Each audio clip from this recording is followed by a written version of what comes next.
अस्सलाम वालेकुम स्टूडेंट, उम्मीद है कि आप सब लोग खैरियत से होंगे।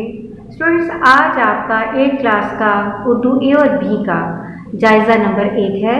यानी हमने आपको 1 से 5 लेक्चर तक जो पढ़ाया था, आज उसकी दोहराई कर लेते हैं। 1 से 5 लेक्चर में मैंने आपको 2 टॉपिक पढ़ाए थे, एक नज़म पढ़ाई थी नात, और एक हमारा नसर का टॉपिक था शायरी दिफा। बोर्ड पे आपको दिखाई दे रहा होगा, मैंने लिख दिया। इसके अलावा ग्रामर में मैंने सब मार्फा की एग्जाम करवाई थी आपको मायने के लिहाज से, इसम अलम, इसम ज़मीर, इसम इशारा और इसम मासूम। इसके अलावा दरख्वास्त और मजमून भी करवाया था स्टूडेंट। मेरे ख्याल में उसकी मैंने बहुत वजाहत से आपको दरख्वास्त भी बता दी थी, और मजमून आपकी उर्दू बी की जो ग्रामर की बुक है क्वाइद इंशा उसमें है। उसमें कुछ ऐसा मुश्किल नहीं कि उसको हम रिवाइज करवाएं। मैंने जो आपको मेन पॉइंट है वो बताने हैं। सबसे पहले मैं नात के हवाले से बात कर लेती हूँ। नात में जो अहम बात थी बच्चों, अहम बात जो होती है वो है अशार की तशरीह। अशार की तशरीह लिखते हुए आप बात को मफहूम समझे बगैर लिखना शुरू कर देते हैं। सबसे बेसिक चीज़ होती है, आप उस देखें कि शायर क्या कहना चाहता है। लिखने से पहले नज़म में नज़म का उन्वान, नज़म लिखें नात, और शायर का नाम लिखिए। फिर शेर की तशरीह लिखने से पहले उसका मफहूम अपने अल्फाज में लिखिए, फिर उसको एक्सप्लेन कीजिए। कोशिश कीजिए कि तशरीह को 2 पैराग्राफ में लिखिए, और दोनों ही पैराग्राफ में रब्त होना चाहिए। ये नहीं कि पैराग्राफ में तो आप अशार की तशरीह लिख रहे हैं, शेर की तशरीह लिख रहे हो, और लेकिन जब दूसरा पैराग्राफ लिखें तो वो बेरब्त हो, पहले से उसका कोई ताल्लुक ना हो। आपको समझाने के लिए पहले मैं थोड़ा सा बता दूं कि जैसे नात लिखी जाती है और हमद, नात में नबी पाक सल्लल्लाहु अलैहि वसल्लम की तारीफ बयान की जाती है, इसी तरह हमद अगर होती है तो हमद में अल्लाह ताला की तारीफ बयान की जाती है। नज़म में एक तरतीब पाई जाती है, यानी एक ही मौजू होता है और एक ही अशार एक दूसरे से जुड़े हुए होते हैं, और एक के साथ दूसरे शेर की तशरीह जुड़ी भी होती है, अलग नहीं होती। यानी हर शेर अलग अलग मायने नहीं रखता, मायने सबका अलग होता है। बात थोड़ी सी मुख्तलिफ अंदाज में होती तारीफ ही है। जैसे नात के अंदर शायर ने कहा कि रसूल पाक सल्लल्लाहु अलैहि वसल्लम दोनों जहां की महफिल सजाने के लिए आए, और आप तौहीद का पैगाम लेके आए। तौहीद के पैगाम ने सबके दिलों को रोशन कर दिया। आप दोनों जहानों के लिए रहमत बन के आए। बनी नौ इंसान जहालत की तारीखियों में, बनी नौ इंसान को जहालत की तारीखी से निकाल कर इल्म के उजालों की तरफ ले आए। ये इस नज़म का मरकज़ी ख्याल है। जब भी शेर की तशरीह करें, बेशक आप इसको हर शेर के साथ शामिल कर लें, लेकिन जब शेर की तशरीह करें तो उसका मफहूम ज़रूर आपको आना चाहिए, और तशरीह मफहूम के मुताबिक होनी चाहिए। दूसरी बात है नसर, शायरी दिफा। आपको 7 क्लास में आप सलीस पैराग्राफ लिखा करते थे। 8 क्लास में हम तशरीह का लफ्ज़ इस्तेमाल करते हैं, नसर की तशरीह कहते हैं। पैराग्राफ आपको दिया जाता है और उस पैराग्राफ को आप एक्सप्लेन करते हैं। अब तशरीह जो होती है आपने किस तरह लिखनी है, मैं थोड़ा सा एक्सप्लेन कर देती हूँ। बोर्ड के ऊपर पहले तो मैंने लिखा है कि जैसे आपको क्वेश्चन दिया जाता है पेपर में, आपने लिखना है नसर की तशरीह, फिर पैराग्राफ को डॉटेड फॉर्म में लिखिएगा। मैंने पैराग्राफ लिख दिया। जैसे आपको पैराग्राफ दिया जाता है, आपने पूरा पैराग्राफ नहीं लिखना, आपने डॉटेड फॉर्म में लिखना है। सपोज आपको पैराग्राफ दिया गया है, इंसान के रहन सहन, आगे डैश लगा लीजिए, निशानदेही होती है। इस तरह से ये पैराग्राफ डॉटेड फॉर्म में आपको लिखना आता है। इसके बाद आपने लिखना है सबक का उन्वान। सामने बोर्ड पे मैंने आपकी सहूलत के लिए लिखा हुआ है, उन्वान है शायरी दिफा। उसके नेक्स्ट आपने लिखा कशीदा अल्फाज के मायने। आपने अल्फाज और मायने लिखकर सेंटर में एक लाइन लगा के पहले खत कशीदा अल्फाज जो हैं उन अल्फाज के मायने लिखने हैं, फिर आपने तशरीह शुरू करनी है। अब स्टूडेंट, तशरीह लिखने का तरीका क्या है कि जो भी आपको पैराग्राफ दिया गया है, आप उस पैराग्राफ की अच्छी तरह से पहले रीडिंग कर लें। 1 से 2 बार उसको पढ़ें, और 1 से 2 बार पढ़ने के बाद आप अपने अल्फाज में उसको लिखेंगे। आपने पैराग्राफ के अंदर जो बात कही गई ہے اس کو نہیں لکھنا، آپ نے اپنے الفاظ میں اسے بیان کرنا ہے، اس کو تشریح کہتے ہیں۔ بچے کیا کرتے ہیں، ہر کشیدہ الفاظ کو تبدیل کر کے اور سارا پیراگراف جو ہے اسی طرح ہی اٹھا کر پیپرز میں یا کہ کاپی پر لکھ دیتے ہیں۔ یہ طریقہ غلط ہے، آپ کو کلاس میں بھی سمجھایا ہوگا، اور میں یہ دوبارہ آپ کو بتا رہی ہوں کہ تشریح لکھتے ہوئے اس بات کا خیال رکھنا ہے کہ جو الفاظ تشریح کے پیراگراف میں دیے گئے ہیں وہ نہیں لکھنے، آپ نے اپنے الفاظ میں اس کو بیان کرنا ہے، اور کم از کم اگر 3 لائنیں ہیں تو اس کو 6 لائنوں میں بیان کیجیے، یعنی اس کو بڑھا کر آپ نے لکھنا ہے۔ یہ تو آپ کا نثر کی تشریح کے حوالے سے بات ہو گئی۔ اس کے بعد ہے سبق کا خلاصہ۔ آپ کو کسی بھی ٹاپک پہ خلاصہ لکھنے کے لیے کہا جائے تو میں نے یہاں سائٹ پہ خلاصے کے اصول لکھ دیے ہیں۔ پہلے بچوں آپ لوگوں کو آپ کی سہولت کے لیے نیکسٹ ٹاپک جو پڑھاؤں گی اس کا خلاصہ بھی آپ کو سینڈ کر دیا جائے گا، لیکن آپ نے خلاصہ ضروری نہیں ہے کہ جس ٹاپک کا خلاصہ میں نے آپ کو کروایا ہے وہی آپ کو امتحان میں آئے۔ آپ کو سلیبس کے اندر کسی بھی ٹاپک میں سے کسی بھی ٹاپک کا یا خلاصہ لکھنے کے لیے آ سکتا ہے۔ خلاصہ لکھنے کے لیے سب سے پہلا پوائنٹ ہے، خلاصہ سبق کا 1/3 ہوتا ہے، یعنی اگر سبق میں 900 الفاظ ہیں تو خلاصہ 300 الفاظ پر مشتمل ہوگا، 1/3 لکھتے ہیں آپ کہانی کا۔ دوسرا اس کا اصول ہے، خلاصے میں سبق کی اہم باتیں لکھی جاتی ہیں، اس کے پیراگراف نہیں بناتے۔ آپ پہلے پیرے سے شروع کرتے ہیں اور اینڈ تک بات لکھتے چلے جاتے ہیں، مختلف پیراگراف، یعنی بچوں کو عادت ہے پہلے ایک پیراگراف لکھتے ہیں پھر دوسرا۔ خلاصے میں پیراگراف نہیں بناتے، شروع سے لے کر آخر تک ایک ہی پیراگراف میں پوری بات ختم کی جاتی ہے۔ خلاصہ تحریر کرتے وقت سبق کے واقعات کی ترتیب کو تبدیل نہیں کرتے۔ مطلب اس کا یہ ہے کہ خلاصہ جب آپ تحریر کرتے ہیں تو اس بات کا خیال رکھنا چاہیے کہ سبق میں جو پہلے 3 کو ایکسپلین کر دوں کہ واقعات کی ترتیب کو تبدیل نہیں کرنا۔ جس طرح سبق کے اندر آپ کے واقعات لکھے گئے ہیں آپ نے اسی ترتیب سے ان واقعات کو لے کے آنا، یہ نہیں کرنا کہ پہلا واقعہ ہے اس کو اینڈ میں لے جائیں اور جو اینڈ والا ہے یعنی جو واقعہ آخر میں اس کو پہلے لے جائیں، اس کی ترتیب کو آپ نے نہیں بدلنا۔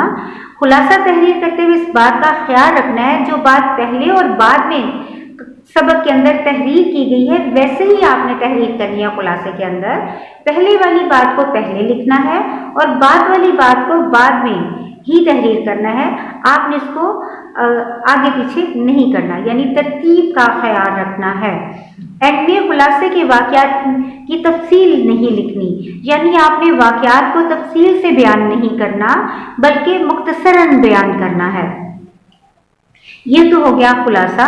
آپ جیسے شعری دفاع کا خلاصہ لکھتے ہیں، بیٹے خلاصہ لکھنے کے لیے ایک اہم بات جو ہے کہ آپ کسی بھی چیز کو 1 سے 2 بار پڑھیے، ان واقعات کی جو واقعات اس نثر کے اندر یعنی شعری دفاع میں دیے گئے ان کو اپنے ذہن میں رکھیے، اور اس کے بعد آپ خود سے پہلے رف لکھیں۔ اس کو رف لکھنے کے بعد جب آپ دیکھیں کہ آپ نے لکھ لیا ہے اور خلاصہ آپ کا 1/3 ہو گیا ہے، یعنی آپ نے 1/4 لکھ لیا ہے، تو پھر آپ اس کو اپنی نیٹ کاپی پر تحریر کریں۔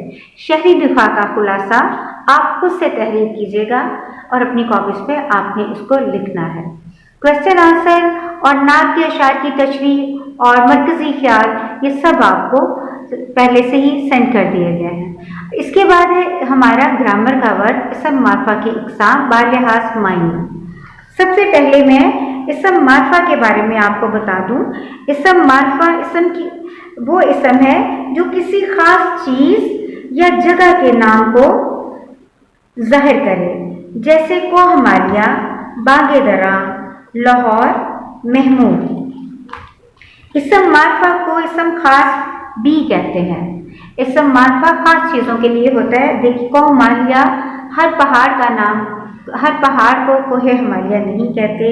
باغ درہ ایک خاص بک کا نام ہے، ہر کتاب باغ درہ نہیں ہوتی۔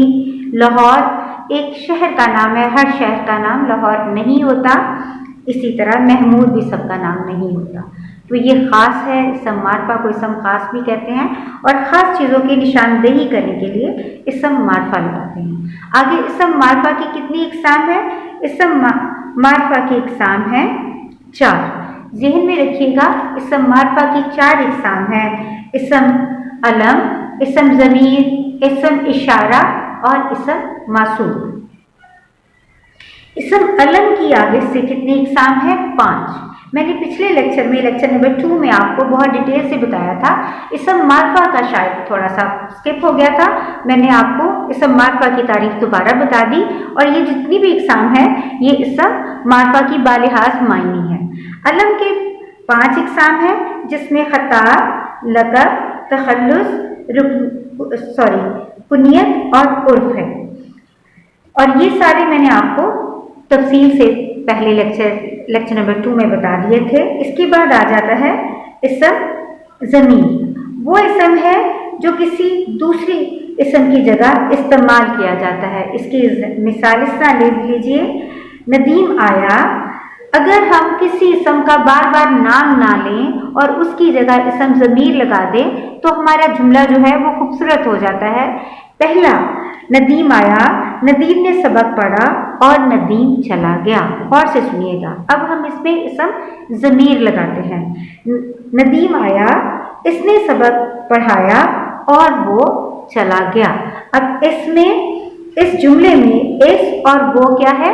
इसम ज़मीर। बार बार नदीम का नाम इस्तेमाल नहीं किया, इसम ज़मीर इस्तेमाल करके इस जुमले को इस्तेमाल कर लिया। ठीक हो गया।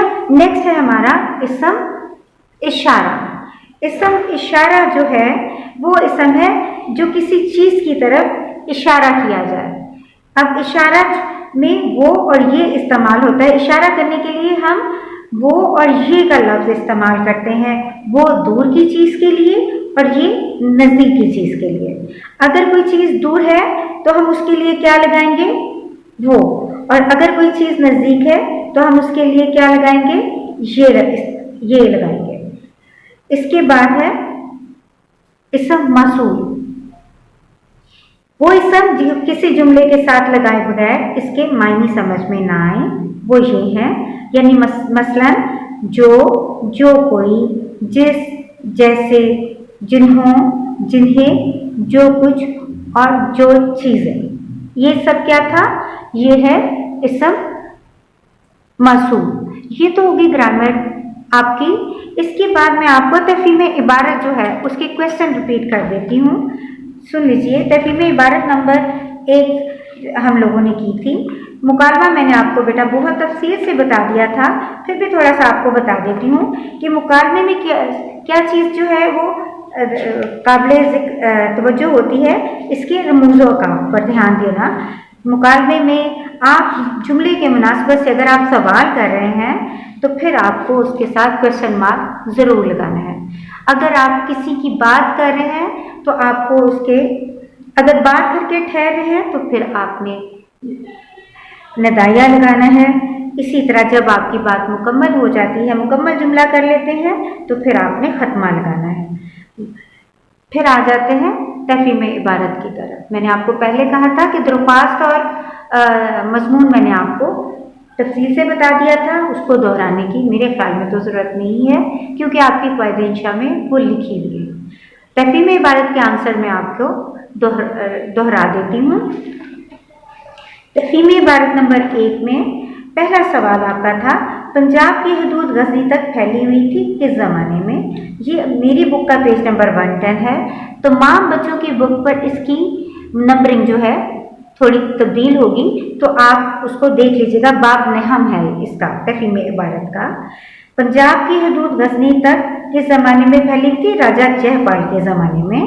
जयपाल कौन था और सबुक्तगीन के बारे में आप क्या जानते हैं? जयपाल जो था सिख था और पंजाब का हुक्मरान था। सबुक्तगीन अफगानिस्तान का हुक्मरान था। वो लोग बर्फ़ के कीड़े थे। कौन बर्फ़ में रहने के आदी थे? ये काबुल के रहने वालों को कहा कि वो लोग बर्फ़ के कीड़े थे और वो बर्फ़ में रहने के आदी थे क्योंकि अफगानिस्तान में बेइंतहा सर्दी पड़ती है और वो वहाँ के उस सर्दी के आदी थे, उन्हें बर्फ़ के कीड़े कहा गया। वहाँ रज़ाई का गुजारा क्यों नहीं था, क्योंकि वहाँ इस कदर शदीद सर्दी पड़ती थी कि रज़ाई से सर्दी को रोकना मुमकिन नहीं था, इसलिए वहाँ रज़ाई का गुजारा नहीं था। लास्ट में जयपाल और सुबुद्दीन में जंग क्यों ना हुई, क्योंकि वहाँ बेमौसम बर्फबारी शुरू हो गई, जिसकी वजह से हिंदुस्तानी जो थे वो इस सर्दी के आदी नहीं थे, उनके उस्तान खता हो गए और दोनों में जंग नहीं हो गई, ये आप नहीं हुई। ये था आपका तफहीम इबारत।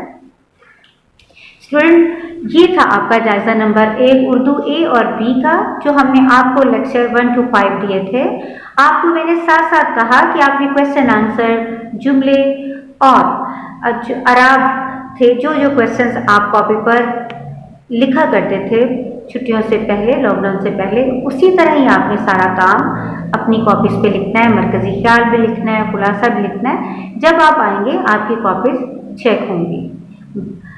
आज का आपका जायज़ा का लेक्चर मुकम्मल हुआ। अल्लाह हाफ़िज़।